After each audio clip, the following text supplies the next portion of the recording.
Good evening.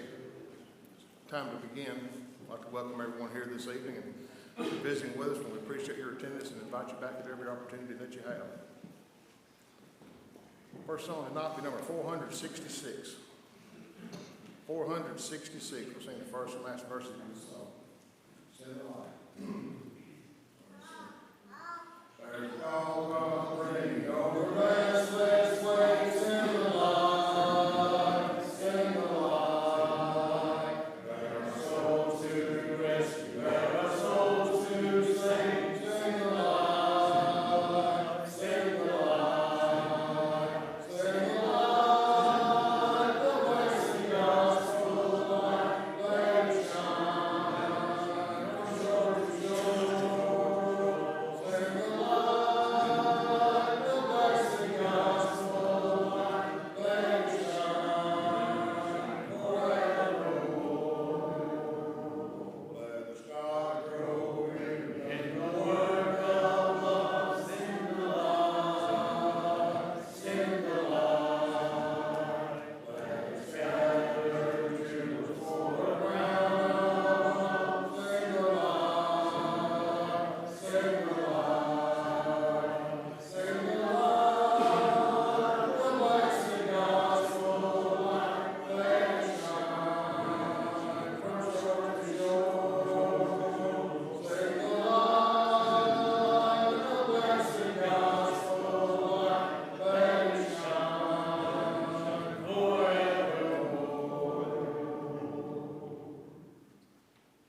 what would the people who know you best say about you to someone else?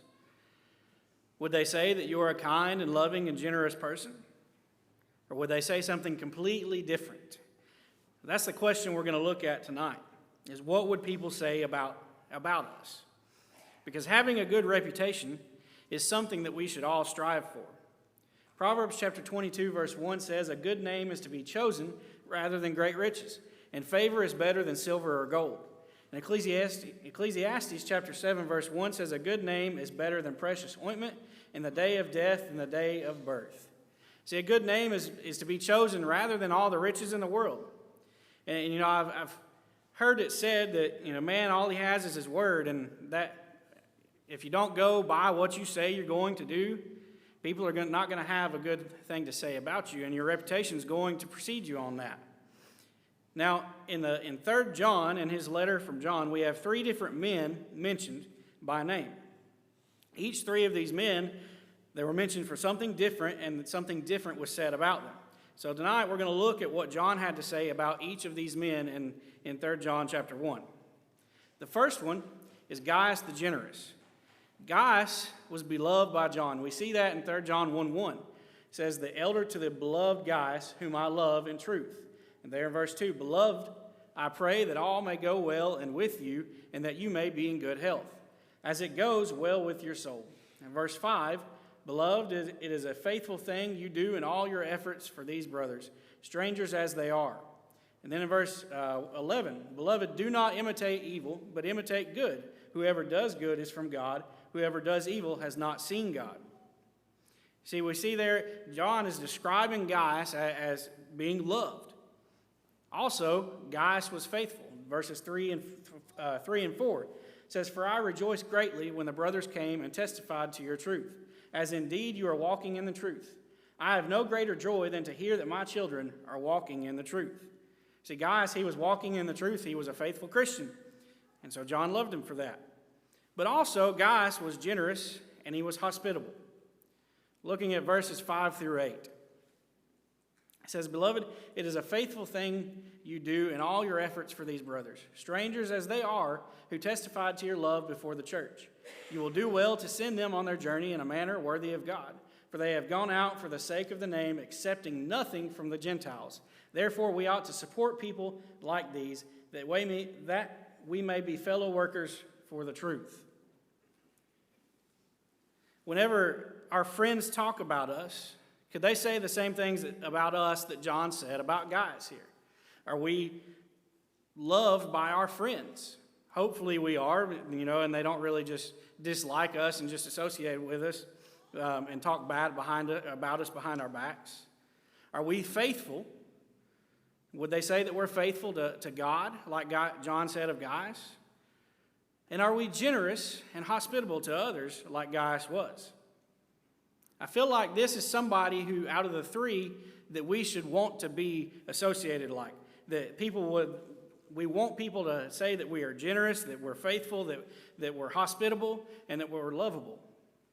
Now let's look at another one that John described here. Diotrephes the proud. See, Diotrephes, he wanted to be the most important person wherever he was. Verse 9 says, "I have written something to the church, but Diotrephes, who likes to put himself first, does not acknowledge our authority." How many of us know somebody who's like that, who's like Diotrephes, that wants to put themselves first over everything else? Hopefully none of us are like that, but you know, if you take a poll, it may end up being that some of us are like that. You know, we look out for ourselves before anybody else, or we want to, you know, I think it's funny, we go to a fellowship meal or a meal anywhere and we all try to run to be the first one in line because we're trying to serve ourselves first and not others. Matthew chapter 23 verses 6 through 12 says, "And they love the place of honor at feasts and the best seats in the synagogues, and greetings in the marketplaces and being called rabbi by others. But you are not to be called rabbi, for you have one teacher, and you are all brothers. And call no man your father on earth, for you have one Father who is in heaven. Neither be called instructors, for you have one instructor, the Christ. The greatest among you shall be your servant. Whoever exalts himself will be humbled, and whoever humbles himself will be exalted." And we talked about this part a little bit in class this morning about who exalts himself will be humbled, and whoever humbles himself will be exalted.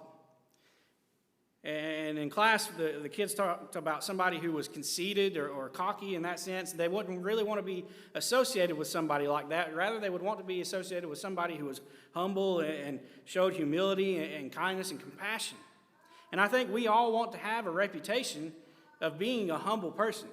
Because let's be honest, not many people really want to be around somebody who is so conceited or so consumed with themselves that they put themselves first over everybody else. Mark chapter 9, 33 through 37 says, "And they came to Capernaum, and when he was in the house, he asked them, 'What were you discussing on the way?' But they kept silent, for on the way they had argued with one another about who was the greatest. And he sat down and called the 12, and he said to them, 'If anyone would be first, he must be last of all and servant of all.' And he took a child and put him in the midst of them, and taking him in his arms, he said to them, 'Whoever receives one such child in my name receives me, and whoever receives me receives not me, but him who sent me.'" You see, they're arguing about who's the greatest of all of them, and that's not really what they should be focused on here. And I believe that Diotrephes would probably be in this argument as well if he was there saying that I'm the best. I'm number one. But also Diotrephes, he didn't respect authority. As it said there in verse 9, he didn't respect the authority that we have. And in 1 John chapter 4, verse 6, it says, "We are from God. Whoever knows God listens to us. Whoever is not from God does not listen to us. And by this we know the spirit of the truth and the spirit of error." It says, we are from God, and whoever knows God listens to us. Well, does Diotrephes really listen or really know God because he's not listening, he's not respecting the authority? Probably not. Also, Diotrephes, he treated other believers poorly. Verse 10 of 3 John chapter 1, it says, "So if I come, I will bring up what he is doing, talking wicked nonsense against us, and not content with that.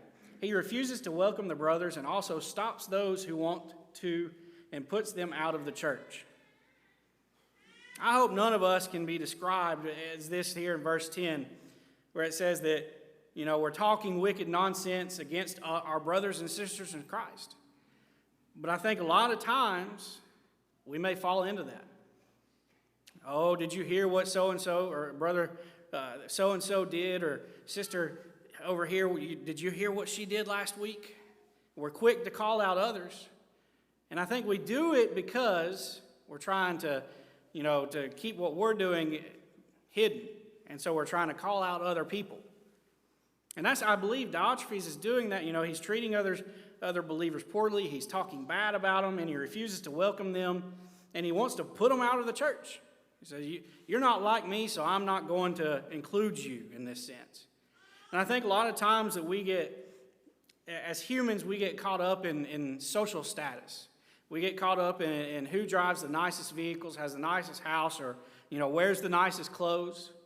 And we get focused on that, and we start to think, well, they're not wearing the right clothes to church.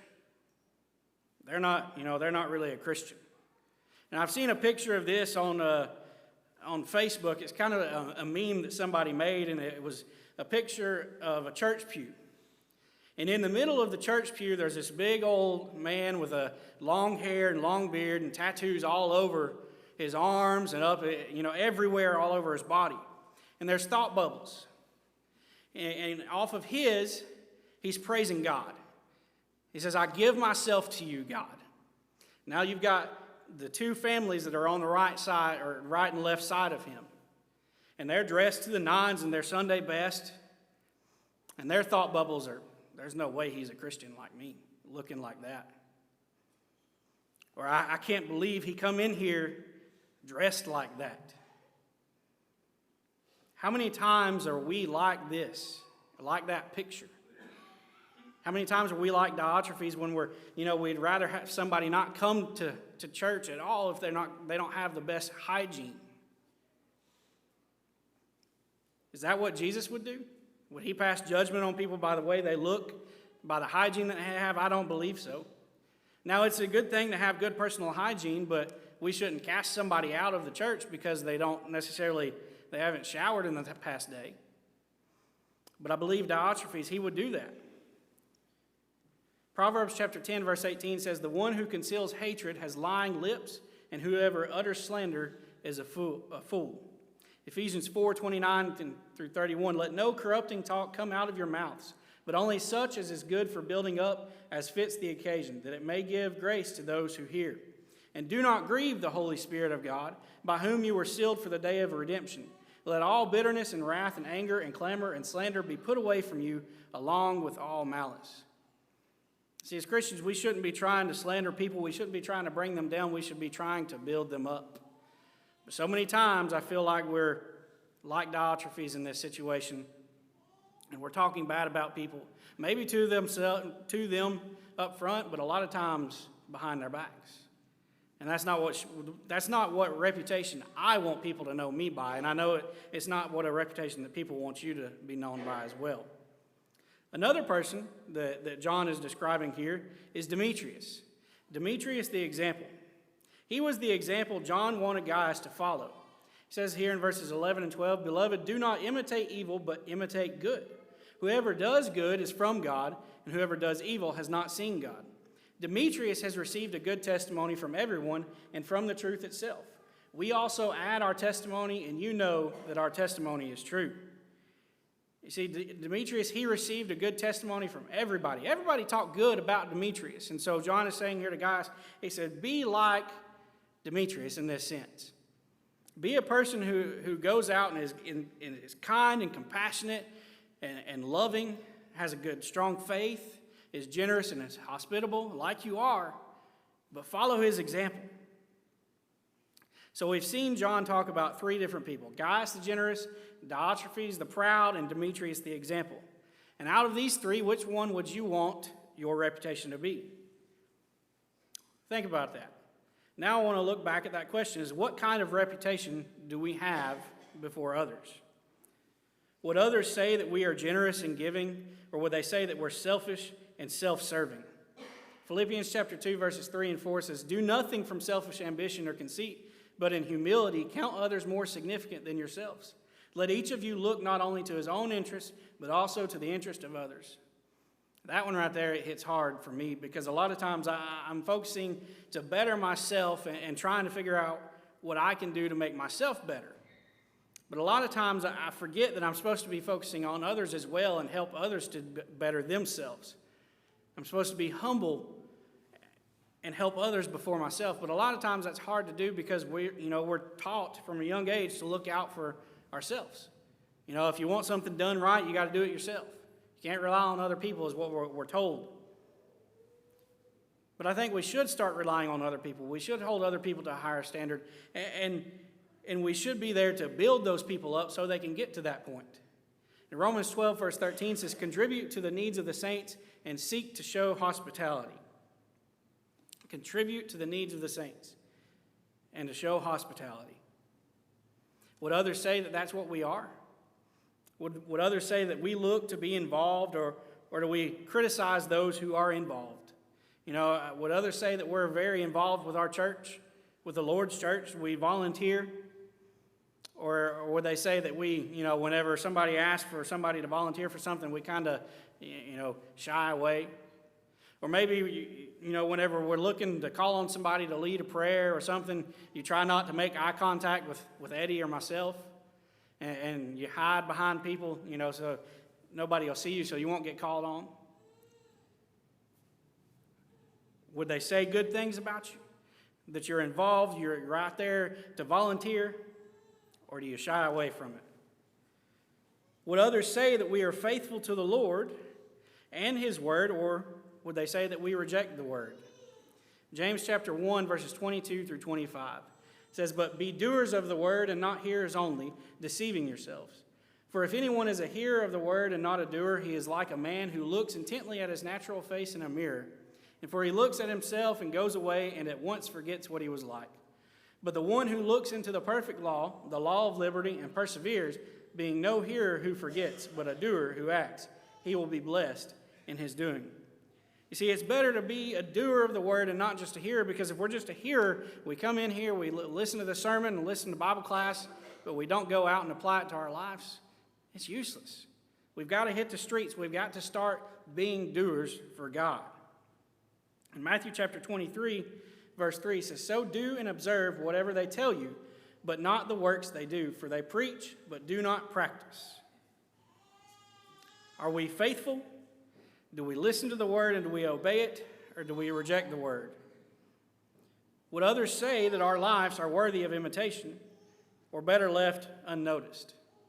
1 Corinthians 11, verse 1 says, "Be imitators of me as I am of Christ." Paul is saying there, imitate me because I imitate who? I imitate Christ. And that's who we all should be trying to imitate if we are a Christian, is Christ. You know, if our name was mentioned before others, what would people say about us? Would they say that we are like one of these three? Hopefully they would say that we're like Gaius or Demetrius, and they wouldn't say that we're like Diotrephes the proud. Hopefully they would say that we're generous, we're faithful, we're loving, and we're a good example for everybody in the church.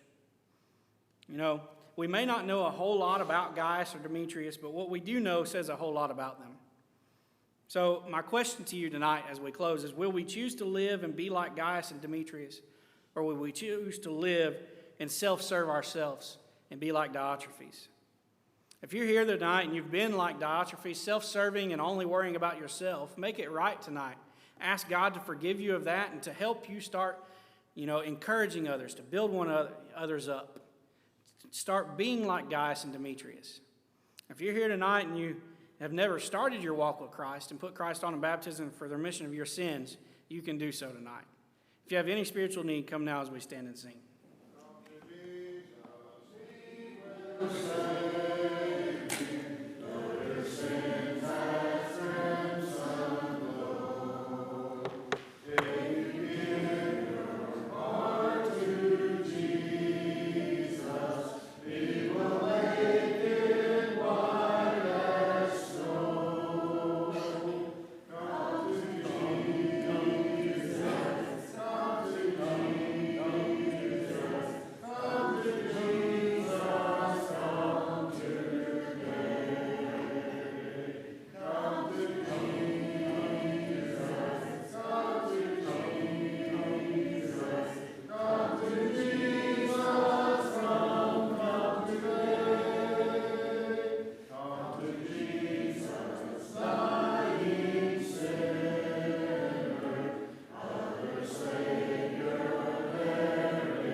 Thank everybody for being here tonight. I'd like to thank our visitors that are here.